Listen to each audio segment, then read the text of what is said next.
All right, class, welcome. Module 7 is on World War II. This is a topic that I'm confident you all have some background knowledge on. Um, so let's start with some stipulations, some main points here. World War II was the direct result of World War I and was the continuation, from a certain point of view, as a civil war within Western civilization centered around Europe during this time. Now that might sound obvious, right? World War II was a direct result of World War One. But what I mean by that is that from a certain point of view, you can look at World War One and Two as not two separate events, but as one event with a pause in the middle, as a direct continuation. Um, and from that point of view, they're not two separate, distinct world wars. There's the World War. It's a 30-year war with basically a 20-year ceasefire in the middle. From a certain point of view, we when we covered World War One, and we didn't really get into too many details about what was going on in Europe, but I mean, millions and millions and millions of people were killed. And so from a certain point of view, in World War One, all sides fought until they were just totally exhausted, and they were frankly running out of military age men to continue the war. And they called a truce, basically, a ceasefire for 20 years. And people went home, started having babies, and as soon as those babies got to be of military age, 20 years old, what happens? The war started up again. So pretty cynical way of looking at it, but you could certainly make that argument. It's one continuous war with a break in the middle. Another thing you might want to consider is the democracies of Britain and France. The British and the French and the United States are almost always referred to as the democracies fighting against the dictatorships, right? And there's certainly some truth to that. But Britain and France were democracies, sort of, within their own borders.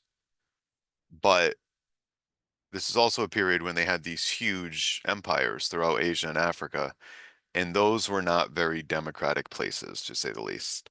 The Nazis were defeated, you know that. Nazi Germany lost this war with American materiel and Soviet blood.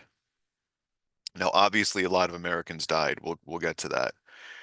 But the major contribution of the United States in terms of defeating the Nazis was material, unending supplies of tanks, planes, artillery, because we were so productive in our factories here. And the Soviet Union, we'll get into this in more detail, but the Soviet Union was on our side during this war, which is a little inconvenient for the democracy versus dictatorship narrative. Um, as we'll see, the Soviet Union lost tens of millions of people, far, far more than the United States lost. So we'll get to that. And this map here shows at the outbreak of the war, the different empires. On this map, the British Empire is in pink, the French Empire is in blue, Soviet Union's up there in red. Now, the common narrative around World War II is that Nazi Germany was trying to take over the world.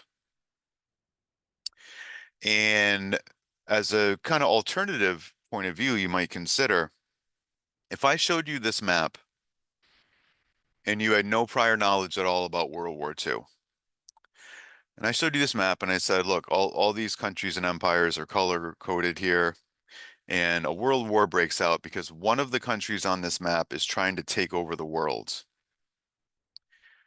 Would you naturally gravitate, if you can see my cursor, to this country right here, this gray country in the middle of Europe? That's Nazi Germany. Does it look like that's the country that's trying to take over the world?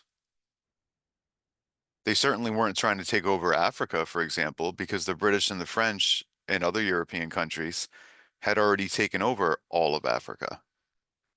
All right, so it's a little more nuanced than the most of the narratives are. Um, Totalitarianism is a radical form of dictatorship, and this applies to Nazi Germany and the Soviet Union during this period, which made unprecedented total claims, total, right? That's the root of totalitarian, on the beliefs and behaviors of their citizens. So let's pause there. Dictators throughout all of history would, of course, want to control the behavior of their citizens to some degree, right? All governments want to control the behavior of their citizens to some degree. But what was new about these systems, the Nazis and the communists specifically, is that they also wanted total control, not just over what people did, but what they believed. And that's a whole deeper, more insidious level of control, right? Dictators in the past, they didn't care what you believed, as long as you did and or didn't do certain things. They didn't try to control your thoughts, but the Soviet Union, for example, did. They believed that individualism, focusing on the rights of the individual, the unique identity of each individual person, they felt that that undermined equality and unity. And you can certainly see that from a certain point of view, that focusing on the individual does undermine the unity of the group. Sure, to some degree, you can make that argument. Uh, Here's a quote from Stalin, who at this point was the dictator of the Soviet Union after the death of Lenin. He had a lot of iconic quotes. The death of one man is a tragedy. The death of millions is a statistic. And he would know. He is responsible for the death of probably 30 million people in his own country. And what he's saying here is, it's actually kind of true, isn't it? The death of one man is a tragedy. When someone that you know and love dies, it's a tragedy. You know, I hope you haven't lived through that experience, but if you haven't, I regret to inform you that you will. And yeah, it's a tragedy, and it comes with all kinds of grief and everything else that comes with death. What Stalin is pointing out here is think about how sad and tragic it is when someone that you love dies. But now think about, well, for example, I just told you this guy killed 30 million people. Now, that's a statistic, right? In other words, you're not taking how you feel when one person dies, that pain, that sadness, and multiplying it by 30 million, right? Your brain is not capable of that. And so Stalin understood that very well. Like, he's like, look, after a certain point, after I've killed so many people, it's no longer like a tragedy or a shocking thing or how could this happen? It's just a statistic. And he didn't obviously care about the individual lives or rights of any of those people. Now, the terms left wing and right wing, I don't know if you've heard those terms. They're kind of shorthand for, in the American political context, left wing is kind of shorthand for liberal, and right wing is kind of shorthand for conservative. So where do these words come from? That's an easy answer. They come from the French Revolution. I'll explain that in a minute. What do they mean? That's a much more complex thing. So as we get into World War II and moving forward into our current timeline, when we're thinking about political ideas, we'll pause here and figure out what these terms mean so you can figure out how you identify yourself in terms of these points of view. So where do these terms come from? Left, right, what does that mean? During the French Revolution, uh, they overthrew the King of France, the revolutionaries did. They formed a new government, kind of similar to the beginning of the Russian Revolution that we covered. And this new government is meeting. They have a legislative assembly, a Congress type thing, and they're meeting in this room. And the chairs are arranged in this kind of semicircle, as you can see here. That's just how the seating was arranged in the legislative room. And people sat next to people whose, they shared points of view with, like the cafeteria in high school. You sit with your friends. And it just so happened, by the way this room was set up, that on the left wing, the left side of the room, that's where all of the more radical, revolutionary, liberal types sat. And on the right wing of the room, that's where the more conservative leaning people sat. And so that left-right divide kind of stuck for some reason, and now people use left to describe more liberal and right to describe more conservative. So what do they mean, though? I'm going to show you two spectrums, and we can kind of go back and forth. Um, this one here is the dominant. This is what you'll almost always see. So let's start on the left. Extreme left, the furthest left you can go. And you see under that, under left, it says totalitarianism. That's the word we just talked about. And they give examples, the Soviet Union, Communist China. Um, and the most extreme left-wing ideology is communism. Now, everyone would agree with that. Communists would agree with that. Communists would describe themselves as extreme left. Anti-communists, people who are against communists would also agree. So there's a lot of consensus that communism is extreme left. Above the word communism is a picture of Mao Zedong, who was the communist dictator of China, who is probably responsible for more death than any human who has ever lived. Uh, Under the word China, they have the word community. And this ideology, in terms of their rhetoric and their propaganda, they stress the group, the community, not the individual, right? Remember, they think individualism is bad. Okay, so far, no one would argue against that framing so far. Then a little more towards the center, we have socialism. Socialism is similar to communism, but not as extreme. It's kind of diet communism.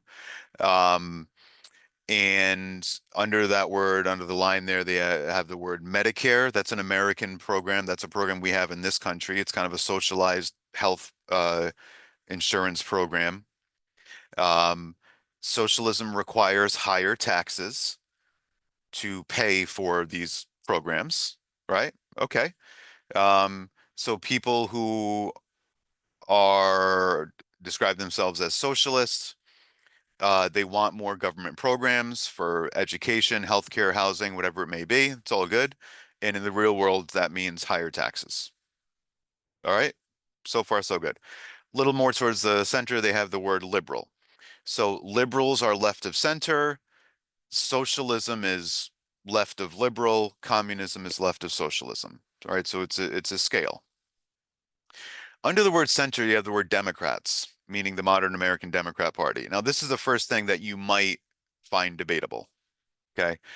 Uh, do you think the Democrats in the United States today are in the center? A lot of people might say yes. A lot of people might say that's ridiculous. They're way left of center. But that's just in the eye of the beholder. It's totally subjective. It depends on how you define center. So moving right of center, we have the what's the first thing we see? Lower taxes. Yep, that's conservatives want lower taxes. Liberals tend to want higher taxes to pay for more government programs. That word conservative.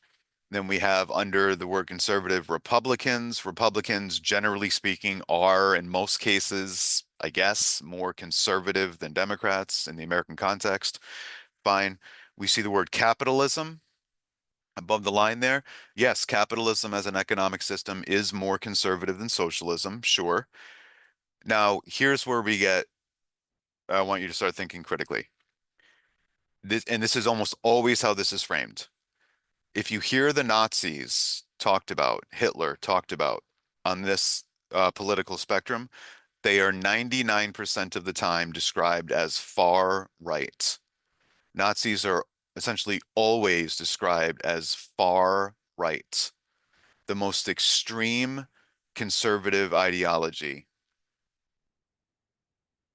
That's how they're described. Okay, fine.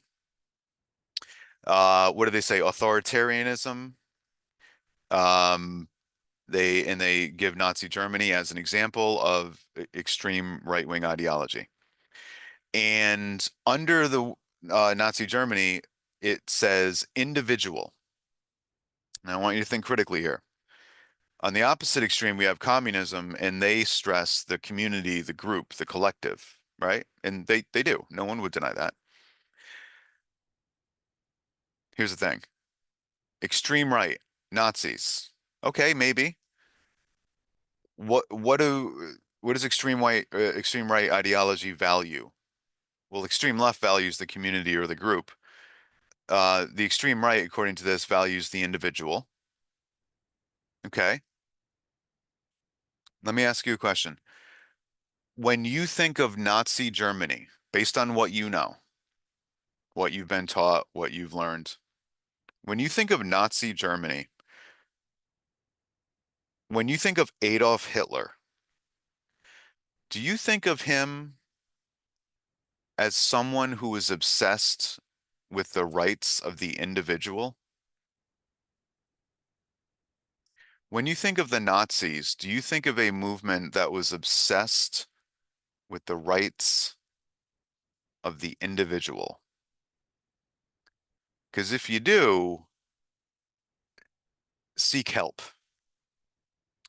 The idea that the Nazis had any regard for the individual is full-blown psychotic.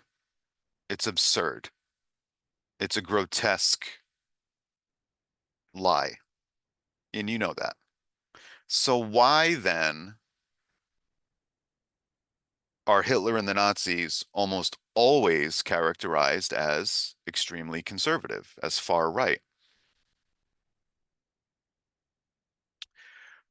Well, this framing, this chart that you see here and dozens of others like it, was made by someone on the left. And how do I know that? Because the Nazis are correctly viewed as evil, right? And if you're on the left, well, if you're anyone, if you're any decent human, you don't want to be associated with the Nazis at all, right? So the person on the left who made this framing that you're looking at, they, like everyone else, want to have no association connection at all with the Nazis. They're going to want to push the Nazis as far away from themselves as they can. Do you see what I'm saying? And so people on the left will always say the Nazis were far right because if they say the Nazis were on the left, that makes other people on the left possibly guilty by association. All right. So we'll get into this in a little bit more depth, but this is the conventional wisdom, and I want you to just think about if this makes sense to you. And then I'm going to show you a different political spectrum that, and you can decide which of these two is more coherent in your opinion. So in this one, it goes left to right, and on here are the similarities. Extreme left, they show communism, just like the last one. A little bit less extreme, they have socialist, then liberal, just like the last one. Then in the middle, they have moderate, and in this one, they use the word center, same thing. And then they have conservative as being right of center, just like the last one. Here are the differences. Notice that the Nazis on this chart are on the same side as the communists. The Nazis and the communists are described as extreme left, unlike in this one where they're on opposite ends of the spectrum. Okay. So if on this point of view here, if the Nazis are not extreme right, what is extreme right? And they have anarchy, mob rule, and they tell you what they're measuring. They tell you that the extreme left wants total, totalitarian, they want total government control. That's the most extreme version of left wing that you can get. And the opposite of that, total government control, is no government control. And that, therefore, would be the most extreme example of right-wing thought.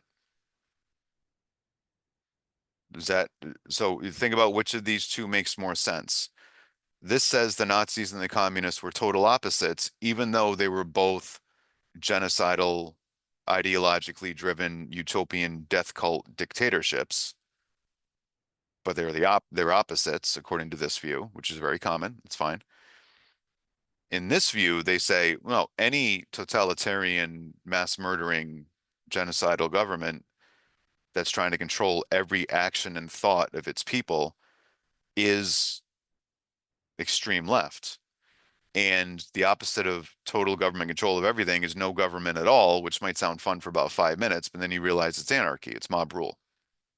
So what they're saying on this second image is left right is about how much government do you want. The further left you are, the more government you want to provide certain goods and services and everything else.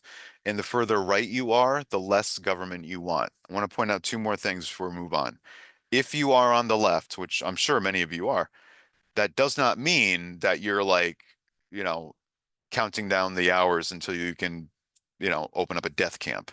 It doesn't mean you're going to turn into a Nazi or a communist. It doesn't mean that at all.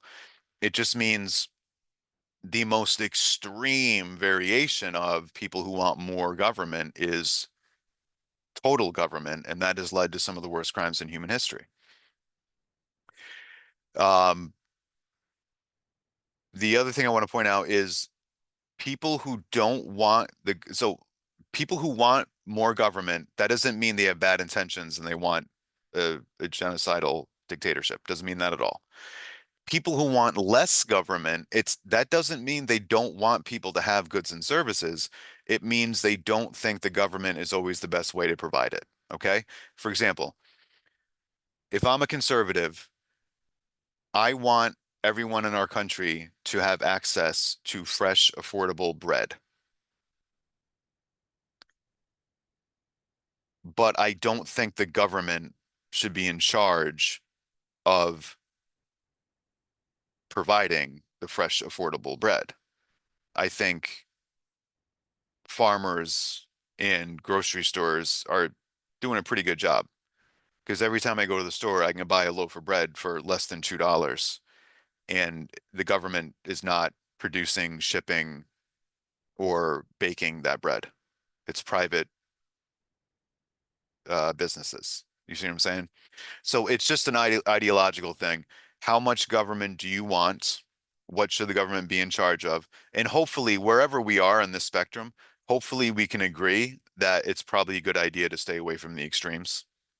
So think about, where you fit into that. So communism and fascism, are they opposites? They're usually portrayed that way. Communism far left, fascism far right. Maybe, maybe. Let's compare. They're both totalitarian.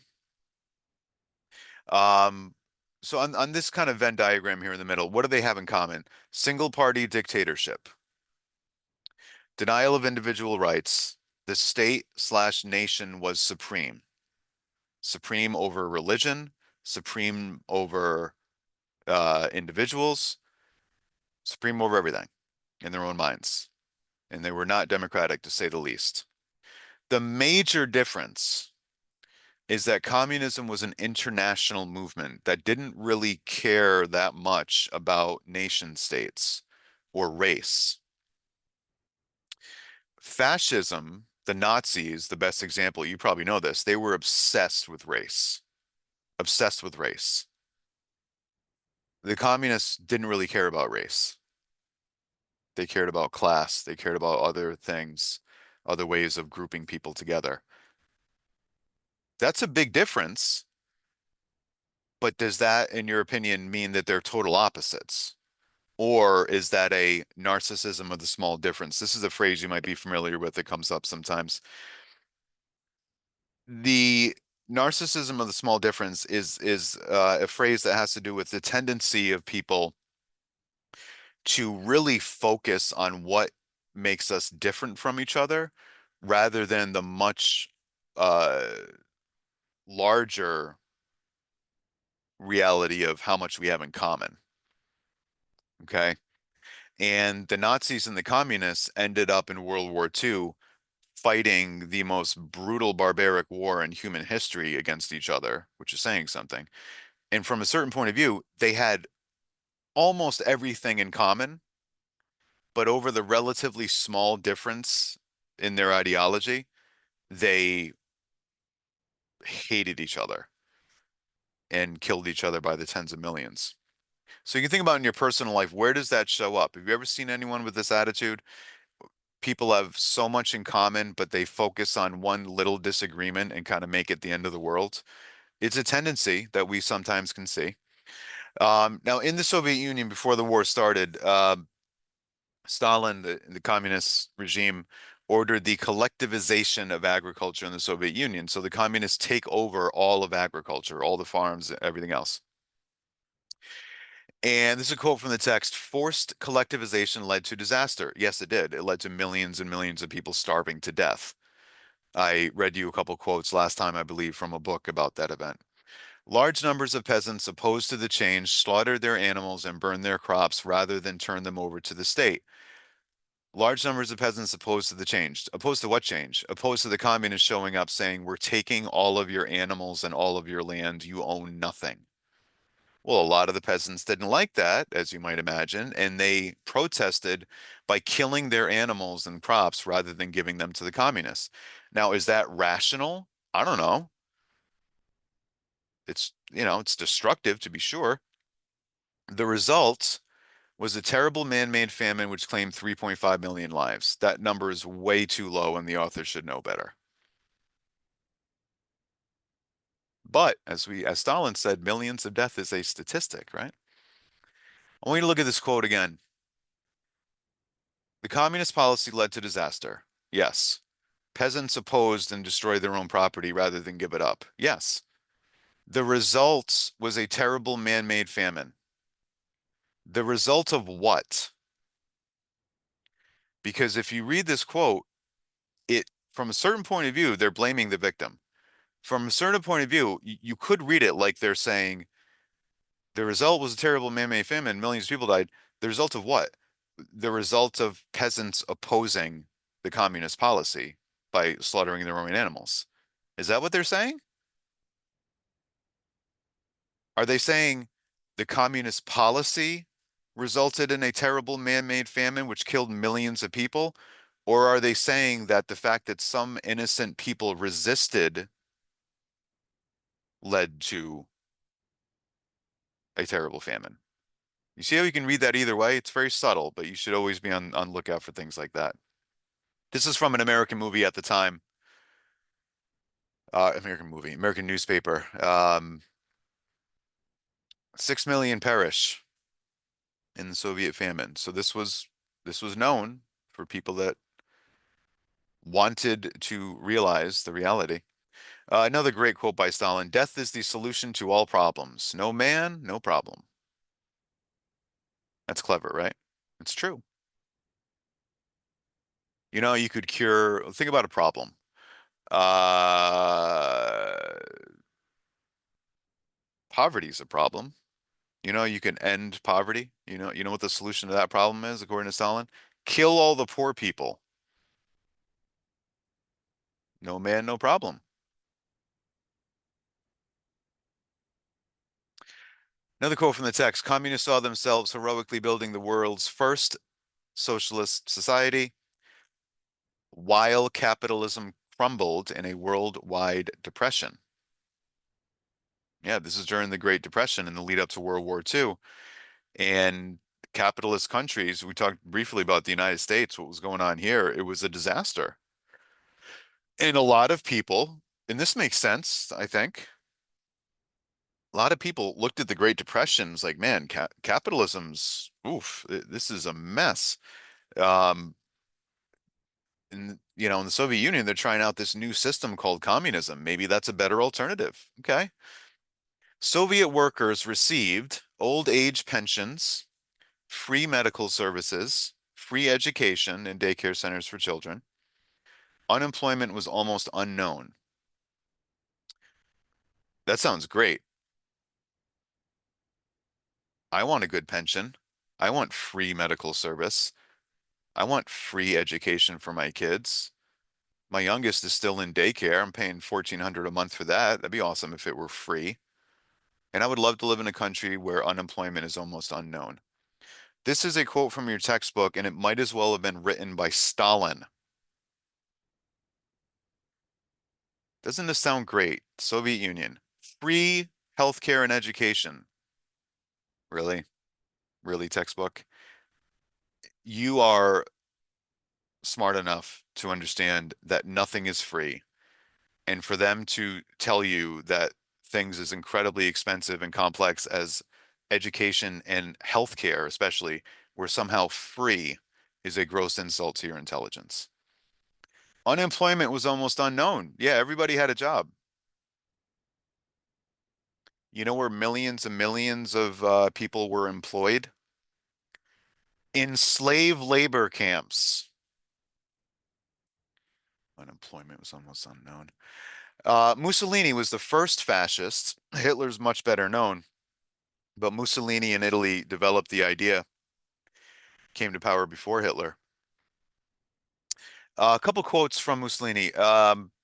Everything in the state, nothing outside the state, nothing against the state. And in this context, state basically means government. Okay. Everything has to be controlled by the government, totalitarianism. Nothing can be independent outside the government. And of course, nothing can go against the government. Okay. That's a great summary of this ideology. Another way to look at this is everything is political. Nothing is outside of that. Now, think about this in your life, because in the United States, we're not supposed to have a system like this at all.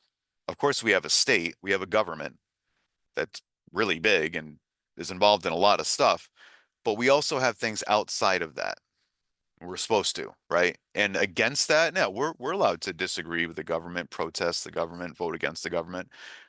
To a certain degree, we're allowed to be, with limits, of course, we're allowed to be against the government. But think about this, everything in the state, nothing outside the state.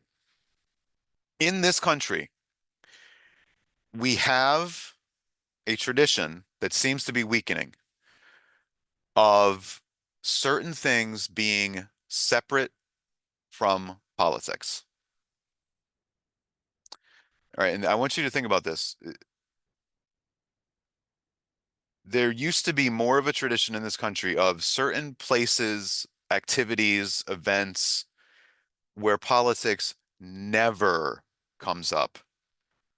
It used to be very easy to hang out with 20 people at wherever, a restaurant, a bar, a baseball game, a movie, a whatever it is, and hang out with people and be talking, having good conversation for 2, 3 hours. And at the end of it, no one has any idea who other people voted for. Is that important to you? Are there certain areas, certain activities in your life where when you go there, you don't want you don't want anyone talking about politics. Like, hey, this is not we're not doing that right now. We're doing this. Stop bringing up politics. We need to unplug from that every now and then. We need to get away from that every now and then, right? Think about that just in your personal life, because what a lot of people are perceiving happening in our country now is that people are insisting on injecting politics into places it doesn't belong, right? So, important thing for you to consider. All right. Just really quick, let me walk you through a couple of examples for me at least, which shouldn't matter to you, but just to model this. When I'm thinking of places I want to go or things I want to do where I'm not interested in talking about politics at all for any reason. I don't want politics at certainly I certainly don't want politics at church. I don't want politics at the gym. I don't want politics at my 3-year-old's preschool. I don't want politics if I'm watching sports. I don't want politics if I'm watching a movie that is not about politics. I don't want politics in some romantic comedy movie. All right. I don't need anti-Trump jokes if I'm watching a romantic comedy, which I don't watch romantic comedies. I don't know why I'm using that as an example. But you know what I mean? There's certain areas where like we just don't want that seeping in, and you should think about that, how important that is to you. Or maybe it's not important at all. I don't know. But in this system, right, everything's political. Every movie, for example, would have to have a political message that is pro-fascist. Um, One last thing about this, I want to show this poster on the left. Very, very powerful image. So this is Mussolini, and his body, his torso, is a mass of people. You see, it's a photograph of a huge group of people taken from enough distance that you cannot really make out individuals as being unique individuals, right? The only individual you can clearly identify is Mussolini. What is this image saying? He is the people. Do you see that? He is the people. He is literally the embodiment of the people. That's how these leaders look at themselves. And the the people, even though in English that's a plural word, right? Not in this context. The people, the way Mussolini, Hitler, Stalin, the French Revolution before him, the way these regimes look at the people, it's one thing. It's not a group of independent individuals with their own ideas and thoughts. And no, no, no, no, because individuals they don't matter. The group matters. The people is the group. It's a singular thing. It's like your body. And each individual person, let's say, is a cell in your body. Okay. That's what makes it up into the people. Okay. Now, if the people is a single organism like your body is, and some individuals start rebelling against the group, protesting what the government is doing, these leaders would react the same way you would react if your doctor told you that you had a tumor. You would kill the tumor. Even though it's part of your body, and even though it's made up of individual cells that are part of your body, you would kill it, would you not? And when you did, you wouldn't feel guilty. You would feel a great sense of relief. I had to kill that tumor to save the body. And so, therefore, likewise, these leaders, in their minds, had to murder millions of people, of individuals, to save, quote, the people. Before the war broke out, 60% of Germany's 500,000 Jews had emigrated with an E. That means left. The most well-known individual in that group would have been Einstein. And Einstein came to the United States, where he played a pretty significant role in helping our government to develop nuclear weapons. Hitler was incredibly popular in Germany and, frankly, in other countries. He was Time Magazine's Man of the Year over here. Okay. Before he turned into the monster that everybody knows he was, for several years, he was a peacetime leader of Germany, and at the height of the Depression, and look what he's doing. He promised the masses economic recovery, and he delivered. 1938, unemployment in Germany was 2%. And by contrast, at the same time in the United States, it was 7 times higher. He was a very effective leader. He was. He was elected. A lot of people don't understand that. Hitler was elected, and he was very popular with huge segments of the population. One of the reasons Hitler was elected was he promised recovery from this terrible economic situation during the Depression, but also in Germany, they had a huge problem with inflation. We covered briefly in the last unit, they were made to pay huge reparation payments after World War I. It was an unworkable number. It led to massive inflation because they tried to print money to pay it off. And when you print money, it might seem like you're making yourself rich, but you're actually making yourself poor. The more money you print, the less each unit of the money is worth. It's simple supply and demand. The photograph on the right is German children playing with bundles of cash. cash became so worthless that it is, give it to kids to play with. So inflation, I hope you have some background on this, is when money loses value, usually by artificially increasing the supply of money. In the modern American context, it would just be printing money, brrr, right? Printing money, printing money, printing money. That means that each dollar that's out there in our context is worth less. Over time, in this image, for example, $20, you know, used to get you a full cart of groceries, and now, huh, please, I got three kids. I went grocery shopping yesterday, simple cart of groceries, 220 bucks. Over time, money loses value. Now, to some degree, that's natural, but when governments are actually just printing money to try to get out of a hole, that's when it really gets out of control. That's what happened in Germany after World War One. To make sure you understand this, what would happen if the United States sent every poor person in the country $1 million? Or let's just say everyone. We want to end poverty, right? I do. Well, why don't we just print enough money to send every single American $1 million? That'd be awesome, right? You'd be really excited. Everyone has $1 million. Um, so that means there's no more poor people. Awesome. You'd be really excited. And you would go to Dunkin' Donuts and you'd order an iced coffee, and they would say, all right, that'll be $55,000. Because if everyone has $1 million is now the equivalent to, you know, a couple bucks. $1 million is the new pocket change. You see how that works? So I'll give you one more example to make sure you understand how these numbers work, how inflation works.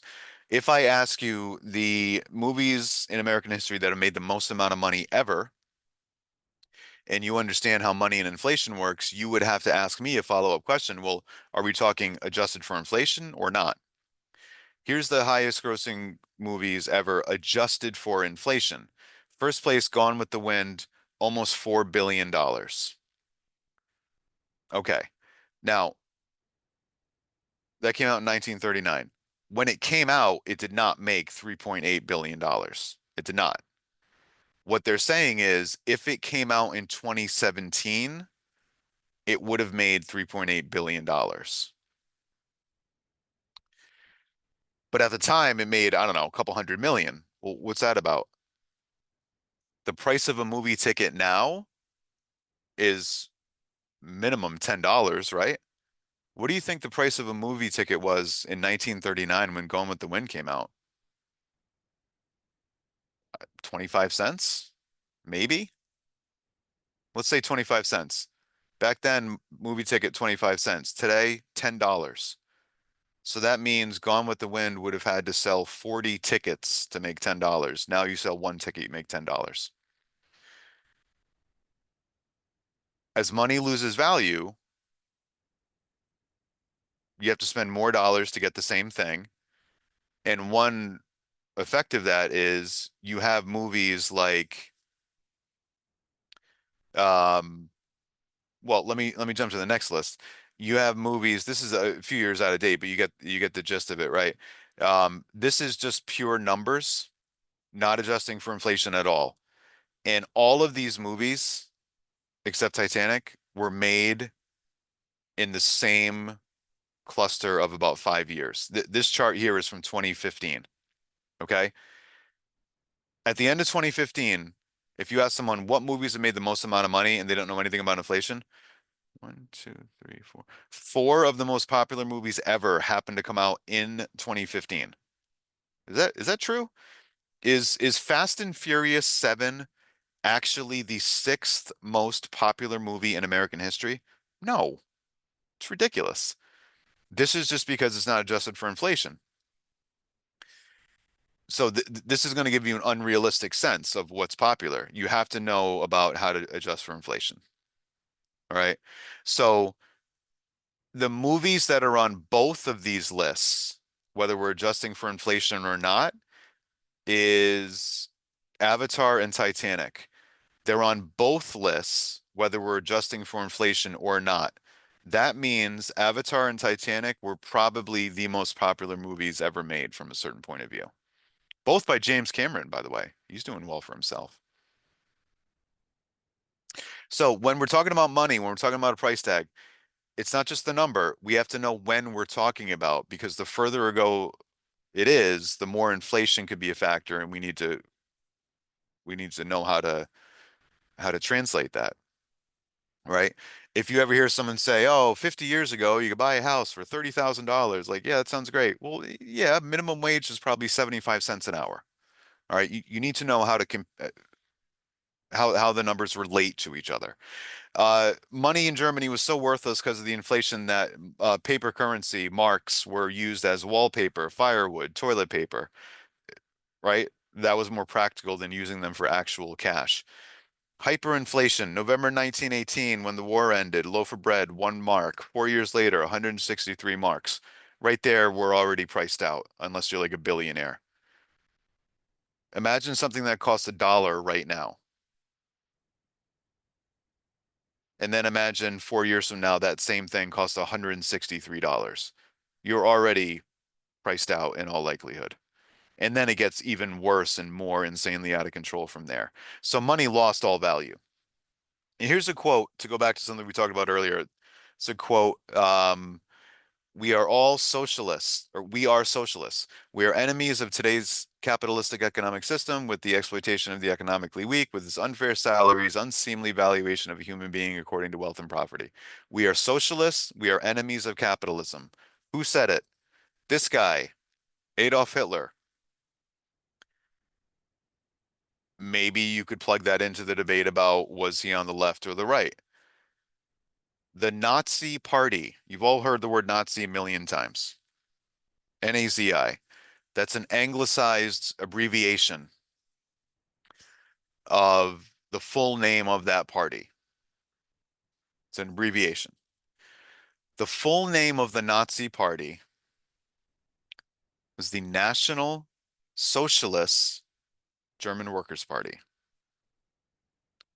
National Socialists. He's telling you he's a socialist. Nazi is National Socialist. Hitler, out of his own mouth, we are socialists. Socialism is left wing, but this guy's somehow extreme right wing? Maybe, maybe if that works for you. His main idea is hatred of communism because of the race issue. Anti-Semitism, you all know that. Pathological hatred for Jews. Social Darwinism, we talked about that earlier. Survival of the fittest in terms of humans. That's how we justified wiping out millions of people. They were not fit. German nationalism, as defined by ethnicity and DNA. All Germans need to live in Germany. Anyone not German needs to be killed or expelled. And belief in the injustice of the treaty that ended the First War. That's what he ran on. What did he want? To regain territory taken away after the last war. Now, I want to pause here and go back to one of the introductory questions on the World War I unit. How might history have been different if we didn't get involved in World War I? The parts of this treaty that caused so much resentment in Germany were number one, being blamed for the entire thing and forced to pay all the reparations, and number two, having their land taken away. Those conditions were only imposed on Germany because the United States jumped into that war. Okay? Before the United States jumped into World War I, both sides in Europe are killing each other by the millions, but nobody's winning. It's a stalemate. Nobody's gaining any grounds. And eventually they would have gotten exhausted and just had to stop. And neither side would have been able to really punish the other side because they were pretty equal, right? But when the United States jumped in, now it's an elephant on a seesaw, and now the sides are not equal at all. And now because the United States jumps in, whatever side we were on is going to win and is going to be able to punish the losers. You see what I'm saying? So you could make the argument that if the United States didn't jump in, no country, Germany or anyone else, would have been in a position to punish the other side the way Germany ended up being punished. And that punishment, taking the land away, making the reparations, that led directly to the rise of Hitler.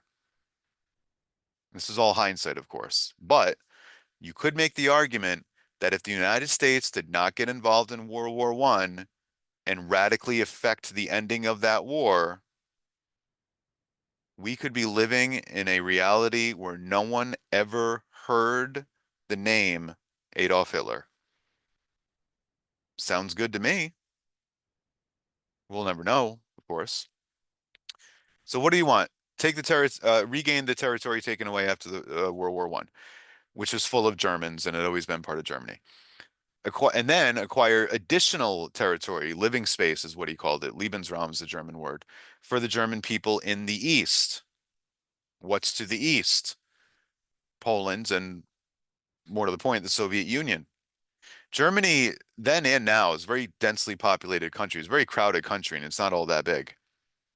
So he wanted more territory and he was planning on invading countries to the east to get that land, destroying communism. He hated the Soviet Union. And number two and three go hand in glove. If he's going to invade areas to the east to take over for German people, that means he's going to have to destroy the Soviet Union while he's at it. He was very successful at number one. He was briefly very successful at number two.